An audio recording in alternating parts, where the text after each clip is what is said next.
নুপুরের দাম 1000 টাকা হলেও তার স্থান পায়ে, আর টিপের দাম 1 টাকা হলেও তার স্থান কপালে। ইতিহাস সাক্ষী লবণে কখনো পোকা ধরেনি, কিন্তু মিষ্টিতে প্রতিদিনই ধরে, আবার পিঁপড়াও ছাড়ে না। মানুষ সোজা পথে চলতে চায় না, বাঁকা পথেই আগ্রহ বেশি। তাই তো মদ বিক্রেতাকে কোথাও যেতে হয় না, কিন্তু দুধওয়ালাকে বাজারে দাঁড়ে দাঁড়ে ঘুরতে হয়। আমরা সর্বদা দুধ বিক্রেতাকে বলে থাকি দুধে জল মিশাননি তো, আর মানুষ মদে জল মিশে খায়। আজ পর্যন্ত মানুষকে একটুকুই চিনলাম। কচু পাতা দেখেছেন নিশ্চয়ই, উপরে সবুজ আর ভেতরে চুলকানিতে ভরা।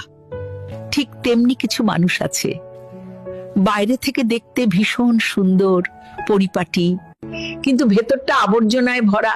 সাপ দুধ খেয়ে বিষ উগরে দেয়, আর গরু ঘাস খেয়েও দুধ দেয়।